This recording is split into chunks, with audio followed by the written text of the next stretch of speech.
Buenos días para todos.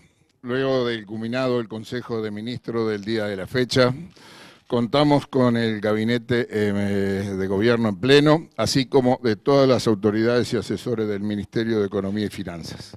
Seguidamente escucharemos al señor Ministro de Economía y Finanzas, Danilo Astori. Bueno, muchas gracias. Muy buenos días para todos. Muchas gracias a mis compañeros y compañeras del Consejo de Ministros por estar aquí junto a nosotros. Gracias a mis compañeros y compañeras del Ministerio de Economía. Y gracias a todos ustedes, representantes de los medios de comunicación, a quienes hemos convocado para presentar una propuesta que acaba de ser aprobada por unanimidad por el Consejo de Ministros y que refiere en lo fundamental al contenido del proyecto de rendición de cuentas que habremos de presentar la semana que viene, ya con suficiente anticipación, al Parlamento. Yo creo que cuando una propuesta importante y a nuestro juicio imprescindible cuenta además con el apoyo político que surge de nuestra organización partidaria, la organización a la que pertenece todo el gobierno, esto es el Frente Amplio, mejoran indudablemente no solo las posibilidades de una rápida aprobación de esa medida, sino al mismo tiempo las de una eficaz implementación de la misma en la práctica. Y eso es lo que hemos logrado, un acuerdo total entre todos los sectores del Frente Amplio y quienes integramos el Consejo de Ministros, esto es el Poder Ejecutivo del país. Y estamos muy contentos por haber llegado a esta situación, que a nuestro juicio no solo le hace bien a lo que entendemos bueno para el país, sino además nos hace bien a quienes integramos el Poder Ejecutivo, al Frente Amplio en su conjunto y a las relaciones entre Gobierno y Frente Amplio también. Ustedes recordarán que luego de una primera consideración por parte del Consejo de Ministros de este proyecto de rendición de cuentas, hicimos una presentación pública acerca de la misma y luego tuvimos una reunión con el secretariado del Frente Amplio. En realidad fue exactamente al revés. Primero fue la reunión con el secretariado y después la presentación ante los medios, que nos permitió un primer intercambio importante de reflexiones al respecto. Obviamente, quienes integran el secretariado del Frente Amplio estaban recibiendo por primera vez ese proyecto y obviamente en lo fundamental hicieron preguntas, consultaron dudas, pero no tenían una impresión como para opinar en profundidad y con rigurosidad acerca del contenido de la propuesta. Por eso, durante toda la semana siguiente, en el Ministerio de Economía, y en particular con el trabajo de todos estos compañeros que me están hoy acompañando en esta presentación, recibimos a todos los sectores del Frente Amplio, absolutamente a todos. Y allí sí tuvimos la oportunidad, sobre la base de un conocimiento previo, de profundizar en buena medida el análisis superficial que habíamos tenido en oportunidad de la presentación al secretariado. Entonces, ya no había solamente dudas, preguntas, consultas, sino también propuestas alternativas. Pero sobre algunas bases de partida que yo quiero destacar, antes que nada. En primer lugar, nadie discutió la pertinencia de la medida. Esto es, todos los sectores del Frente Amplio reconocieron que esta decisión que estamos tomando es necesaria y al mismo tiempo el momento en que la estamos tomando es el momento adecuado. Hay una coincidencia absolutamente general. La segunda coincidencia general que quiero destacar es que todo el mundo compartió lo que podríamos llamar la magnitud del esfuerzo, que se puede medir con un número también. Nosotros entendimos y entendemos, y así fue aprobado definitivamente por el gobierno, que esa magnitud debía ser equivalente a un punto del producto. Y por eso siempre hemos hablado, y lo seguimos haciendo ahora, de que esta es una propuesta moderada, no es una propuesta que choque contra la realidad del país abruptamente. Es una propuesta absolutamente practicable por el país y al mismo tiempo adecuada a los tiempos que están transcurriendo y a los resultados que esperamos obtener en la práctica. Y esa fue una segunda coincidencia importante. Hubo una tercera coincidencia importante. Repito que estoy hablando de unanimidades en este caso, y es la de reconocer que la acción sobre el gasto público, dada la composición que tiene el gasto público en Uruguay, es importante, pero es más moderada, más pequeña que la posibilidad de actuar políticamente sobre los ingresos.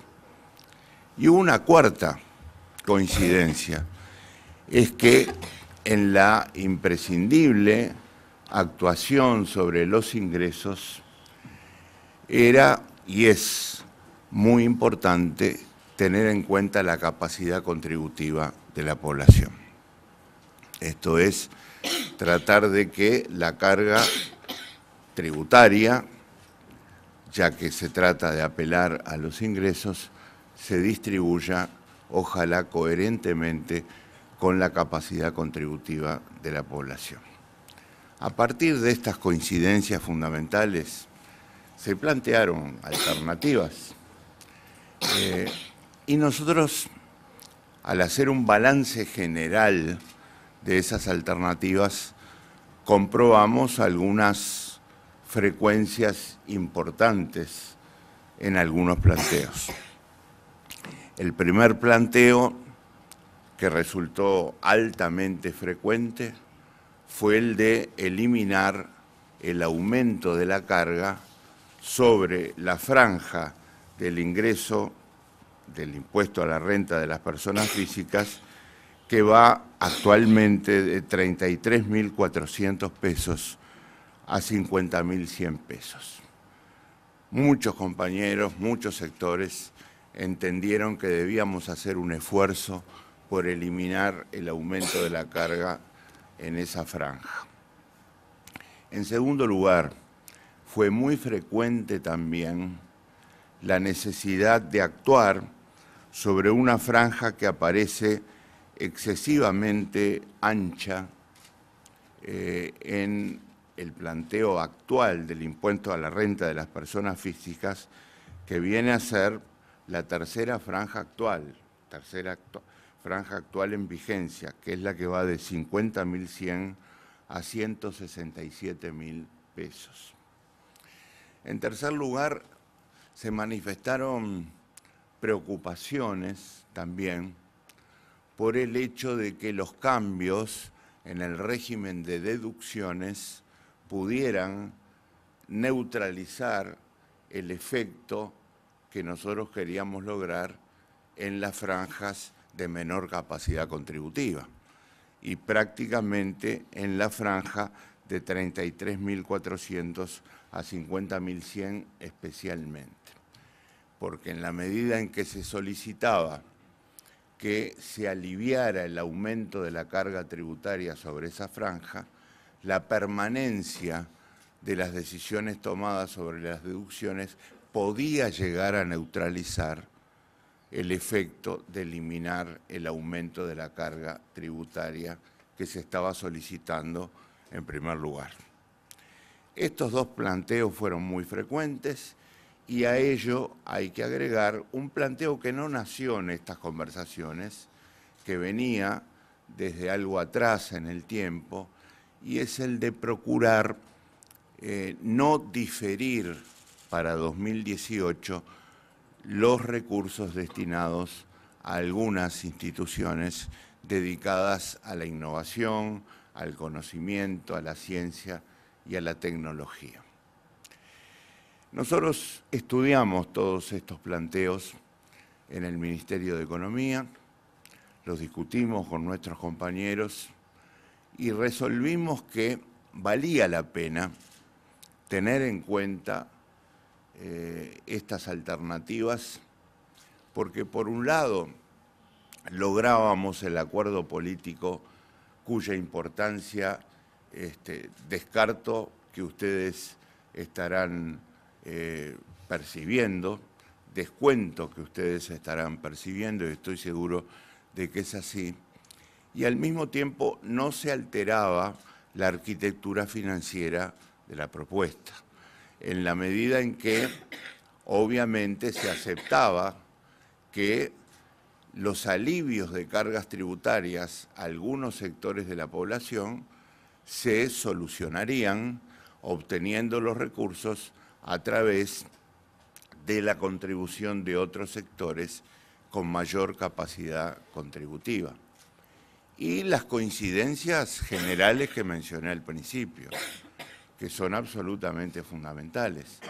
Sin esas coincidencias generales acerca de la necesidad de la medida, la pertinencia del esfuerzo, la magnitud del esfuerzo, hubiera sido muy difícil lograr este acuerdo. Pero si lográbamos consolidar esas características fundamentales y al mismo tiempo tener en cuenta las legítimas aspiraciones de compañeros y compañeras del Frente Amplio, creo que llegábamos a un resultado muy equilibrado y, por supuesto, mucho más sólido. Por eso, antes de viajar a París, me reuní con el presidente Tabaré Vázquez, le trasladé estas inquietudes, le di la opinión del Ministerio de Economía, que era la de realizar el acuerdo, y el presidente se puso también de acuerdo con nosotros. Compartió nuestra visión del asunto y convocó, como ustedes ya saben, a los diferentes sectores del Frente Amplio representados en el secretariado para proponerles este acuerdo que en definitiva se plasmó. Yo creo que esta fue una gran decisión del presidente Tabaré Vázquez y al mismo tiempo un gran logro del compañero presidente cuando ante precisamente ese cuerpo que llamamos el Secretariado del Frente Amplio, logró no solo transmitir estas propuestas, sino además obtener la aceptación de las mismas. Yo quiero ahora simplemente compartir con ustedes algunos de los detalles en términos numéricos. Le pido disculpas por el uso intenso en algunos casos de algunos números, pero así tenemos precisión en la comunicación de las propuestas. En primer lugar, sobre el impuesto a la renta de las personas físicas, la franja comprendida entre 3.400 y 50.100 pesos, que es la segunda franja del impuesto a la renta de las personas físicas, no va a tener aumento de carga tributaria. Está pagando hoy 15% y se va a mantener en 15%. En segundo lugar, la franja ancha que va de 50.100 a 167.000 va a ser dividida en dos franjas. La primera de esa división va a ir de 50.100 a 100.200 y la segunda va a ir de 100.200 a 167.000. Obviamente, esto tiene un efecto tributario, un efecto recaudatorio, porque el eliminar el aumento de la carga sobre la segunda franja arrastra todo el efecto hacia las demás y multiplica el efecto que sobre la recaudación tenemos. Por lo tanto, es preciso hacer una modificación de las alícuotas presentadas en la propuesta original. Y en las alícuotas presentadas en la propuesta original, la franja de 33.400 a 50.100 queda en cero en cuanto a su aumento.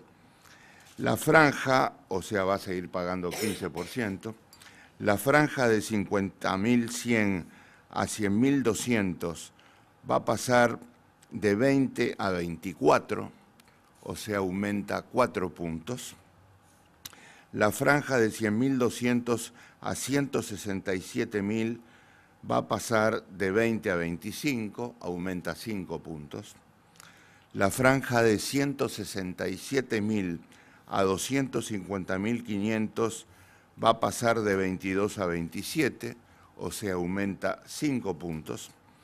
La franja de 250.500 a 384.100 pasa de 25 a 31, o sea, aumenta 6 puntos. Y la franja de más de 384.100 pesos pasa de 30 a 36, o sea, aumenta 6 puntos. Nosotros queremos señalar a ustedes que esto mantiene el carácter llamado moderado de la propuesta, que incluso se puede medir en la proporción, digamos así, de la tasa efectiva de impuesto a la renta sobre la proporción de impuestos de la población. La tasa efectiva de impuesto a la renta que se va a pagar en relación a los ingresos, en promedio en todo el país, es de 1.7%. 1.7% respecto al nivel total de ingresos. Ese 1.7% respecto al nivel total de ingresos se mantiene igual a como estaba antes de realizar estas modificaciones, lo cual revela que no ha habido cambios en cuanto a lo que hemos llamado la magnitud del esfuerzo, sí ha habido cambios en cuanto a algunos parámetros de la redistribución de la carga tributaria. Simultáneamente hemos alineado con estos cambios introducidos al impuesto a la renta de las personas físicas el llamado impuesto de asistencia a la seguridad social, que, como ustedes saben, también tenía una propuesta original que hemos presentado ante ustedes y que ahora debemos modificar levemente simplemente para alinearla con la anterior. Aquí tenemos, en realidad, 3 franjas, porque luego del mínimo no imponible hay una franja que va de 26.720 a 50.100, que tampoco va a tener carga, en la propuesta original tenía. Ahora le eliminamos para estar en consonancia con la modificación que hicimos en el impuesto a la renta personal. Hay una segunda franja de 50.100 a 167.000 que va a tener un aumento de carga tributaria de 1 punto, porque antes tenía una tasa de 23 y ahora va a pasar a tener una de 24, o sea, aumenta desde la actualidad a la proyección que estamos teniendo de 20 a 24, o sea, aumenta 4 puntos, antes aumentaba 3, ahora aumenta 4. Y la última, que es de más de 167.000, que tiene una tasa actual de 25 y que tiene ahora una tasa como parte de estas modificaciones de 30, aumentando 5 puntos. Antes aumentaba 4, ahora va a aumentar 5. Esto queda en línea con toda la arquitectura de los cambios en el impuesto a la renta personal de los que acabamos de dar cuenta. Ahora bien, eliminar la carga tributaria en las primeras franjas, en particular del impuesto a la renta personal, podía tener un efecto contradictorio con las decisiones tomadas en materia de deducciones.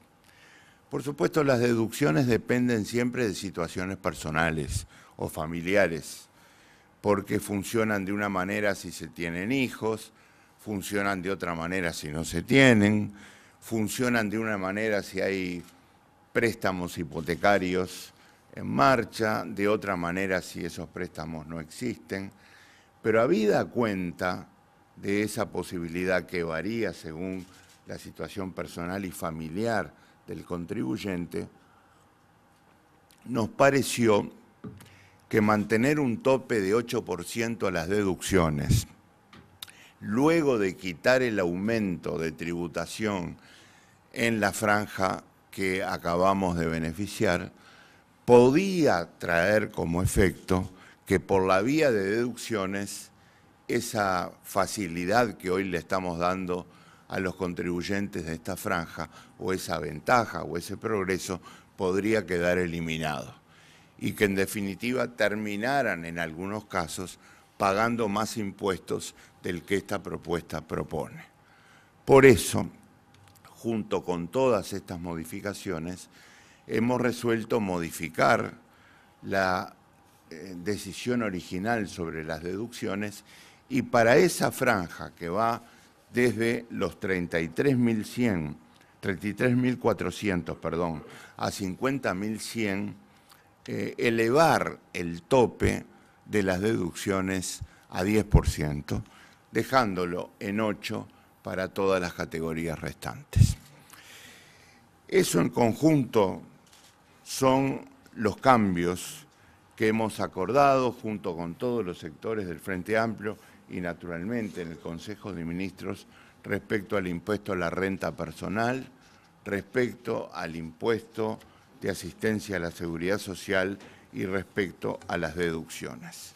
Pero además, como ya les adelanté, sobre la esfera del gasto público, hemos resuelto no diferir, tal como estaba en la propuesta original, algunos gastos previstos para 2017, que habíamos resuelto proponer postergar para 2018 y que refieren a innovación, a ciencia y a tecnología.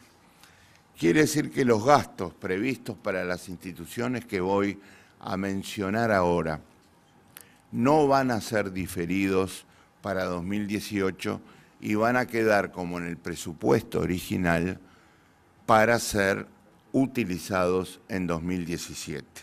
Son los gastos referidos a la Agencia Nacional de la Investigación y la Innovación, el Instituto Pasteur, el PDCIVA y el CUDIM, que son claramente instituciones que funcionan en el ámbito de las actividades que acabo de mencionar. Quiero recordar, ya que está en relación con todo esto, que hay un importante gasto en educación que no solo no se difiere, sino que originalmente está para ser realizado en 2017 y así permanece en esta propuesta que traemos hoy aquí, que son los gastos que refieren precisamente a los convenios salariales con los docentes de ANEP, que supone una importante asignación de recursos, lo voy a recordar porque importa tenerlo en cuenta, son 1.317 millones de pesos. Y eso nunca se propuso diferirlo y eso se mantiene en la propuesta que estamos hoy mencionando aquí junto a ustedes. Las prioridades nunca se difirieron, siguen sin diferirse, refieren a estos gastos en la educación, refieren al sistema de cuidados, a la seguridad pública, al acuerdo con las intendencias, a los gastos referidos a ACE y al convenio de salud con el Sindicato Médico del Uruguay y, naturalmente, a estos que acabo de señalar, que han sido confirmados en su realización en el año 2017. Este es el conjunto de medidas. ¿Qué? Sí, por supuesto, no tiene modificaciones. No, me acota la ministra Arizmendi que la rebaja de 2 puntos de IVA se mantiene. No lo mencioné porque eso está en la propuesta original y ustedes saben que no se nos pasó por la cabeza modificar esa apreciación. Yo me he referido solamente a las modificaciones que respecto a la propuesta anterior habíamos comunicado a ustedes. Ustedes ya sabían que hay una reducción de 2 puntos adicionales del IVA que se mantienen ahora sin cambios. Bueno, con mucho gusto ahora estoy dispuesto a las consultas que ustedes quieran formular.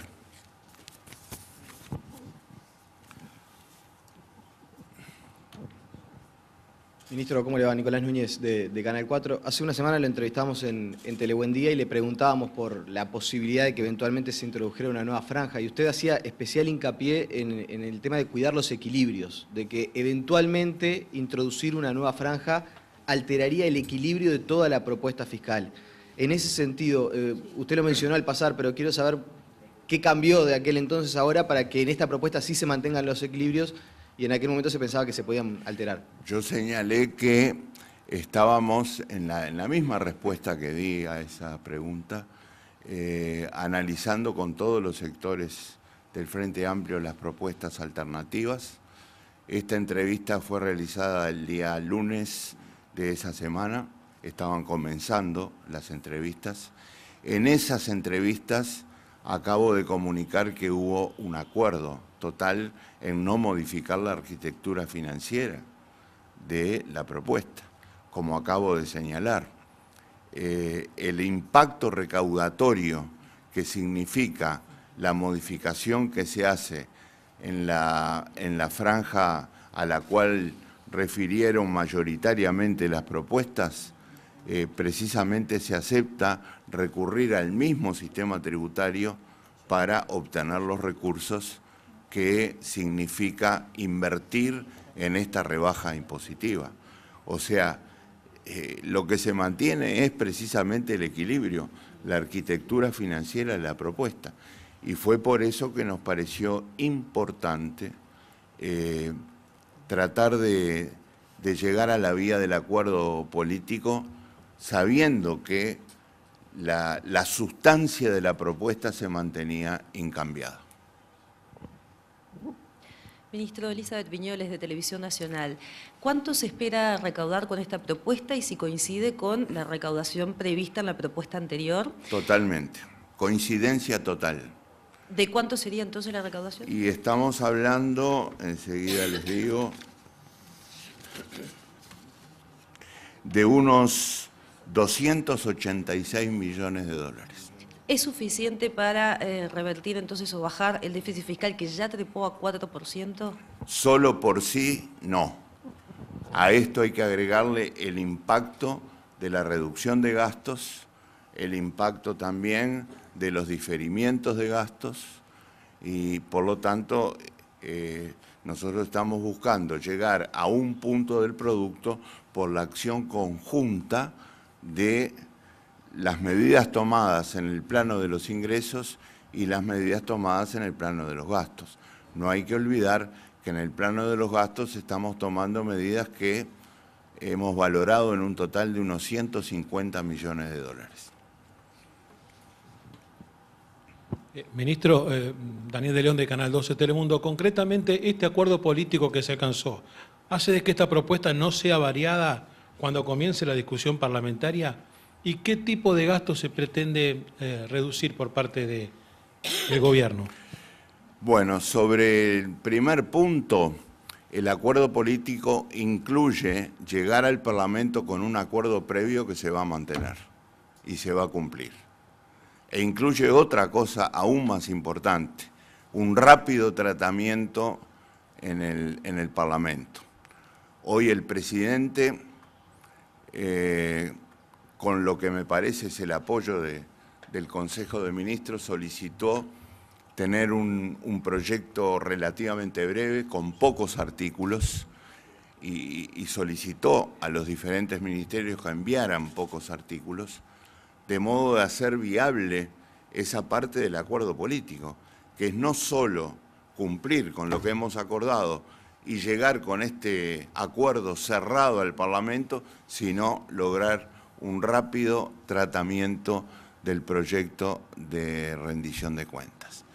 Y en materia de gastos, nosotros lo detallamos en la primera presentación, ¿verdad?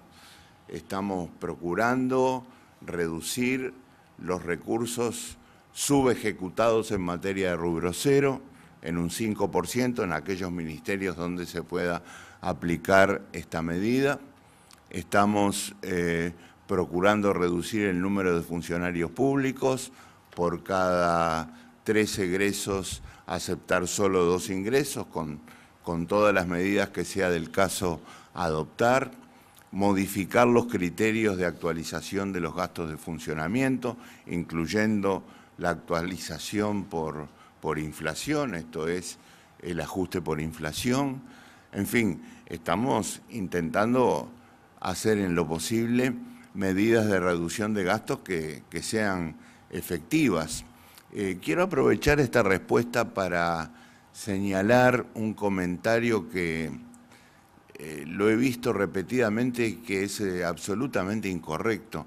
Nosotros no estamos recortando inversiones en absoluto, al contrario, nos interesa salvaguardar a la inversión de recortes que a nuestro juicio sí serían recesivos y al mismo tiempo crear las condiciones, entre ellas el resultado fiscal, para asegurar que las condiciones de inversión no sufran impacto y el país pueda retomar cuanto antes la senda de crecimiento que todos queremos. Por eso decimos que la medida contracíclica esencial de esta política económica es el estímulo a la inversión. Así que no estamos proponiendo recortes en inversiones y es más, estamos tratando de salvarla de posibles efectos negativos. Ministro, desde la mirada económica o de su proyección económica, ¿es el último sacrificio que se le pide a la población económicamente 2016-2017? Bueno, nosotros creemos que si aplicamos bien esta propuesta, y no tengo por qué dudar de que la vayamos a aplicar bien, por eso lo del respaldo político es tan importante, vamos a poder tener una contribución muy efectiva para recuperar una senda fiscal sostenible. Y es por eso que hemos llamado consolidación fiscal a este esfuerzo, a este moderado esfuerzo, porque la verdad es que el país ha conocido en otras épocas ajustes fiscales que han tenido una envergadura muchísimo mayor a esta.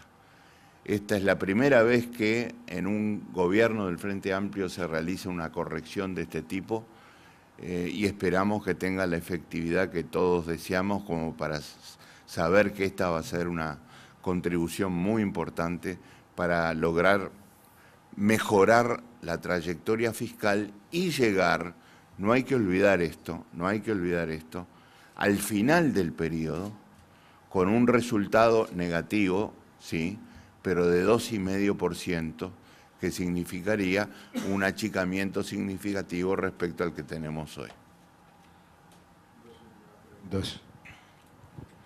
Buenos días, Ken Parks de la agencia Bloomberg News. Ministro, dos precisiones. Hace 2 semanas usted habló de un esfuerzo fiscal de más o menos 1% del PIB, unos 500 millones de dólares. Ahora con los cambios a la propuesta original, ¿cómo queda distribuido el aumento de impuestos y el recorte o postergación de gastos dentro de esos 500 millones de dólares? Prácticamente sin cambios significativos. Yo recién hablé de un esfuerzo de unos 288 millones de dólares. En el caso de los ingresos, es algo superior a la propuesta anterior. Y el esfuerzo en materia de gastos se encuentra prácticamente en torno a los 160 millones de dólares. O sea, no hay ningún cambio sustantivo en la proporción de unos y otros. Ministro, buen día. Lorena Piñeiro de BTV Noticias. La inflación llegó a 11%. ¿Cabe la posibilidad de que se busque acuerdos de precios más a largo tiempo? El PIT-CNT reclama que se lleguen a 1 año, el Instituto Cuesta Duarte en la misma línea. ¿Cuál es la idea que está manejando el Ministerio de Economía al respecto? Bueno, antes que nada, sin desconocer la importancia de esta presión inflacionaria que el país está teniendo desde hace un tiempo importante, este es, lo hemos dicho, junto al presidente del Banco Central, Mario Vergara, uno de los principales problemas macroeconómicos que tiene el país y a los cuales hay que dedicar especial atención. Quiero decirles que este último empuje que ha tenido la inflación, haciéndola llegar aproximadamente a 11% sobre una base anual, tiene efectos bastante circunstanciales que una vez desaparecidos van a permitir reducir el efecto de este último empuje. O sea, no debe verse en este pasaje al 11% una especie de ingreso a una espiral inflacionaria incontrolable, ni mucho menos. El peso de algunos alimentos en particular, y sobre todo, digamos, las frutas y hortalizas, como consecuencia de los accidentes climáticos recientes y lamentables que tuvo el país, está viendo en la cifra de inflación del último mes, que se va a moderar seguramente durante el correr de este mes. De todas maneras, vuelvo a repetir, esto no debe tomarse como una especie de atenuación de la importancia del efecto inflacionario que está teniendo el Uruguay, respecto al cual hay que seguir luchando con tregua, sin tregua, perdón, es decir, con mucha fuerza y sin tregua, cosa que estamos haciendo con medidas de alcance monetario, fiscal, en materia de política de ingresos, de modo de llegar lo antes posible a cifras que estén más cercanas al rango meta que nos hemos trazado. Pero en todo caso contesto la pregunta de esa manera. No hay que ver en este último empuje un factor permanente, ni mucho menos, y hay que seguir, como dije, sin tregua, luchando contra la inflación. Damos por finalizada esta conferencia de prensa, agradeciendo al Gabinete en pleno, al señor Ministro de Economía y Finanzas particularmente, así como a todos los directores y asesores del Ministerio de Economía y Finanzas.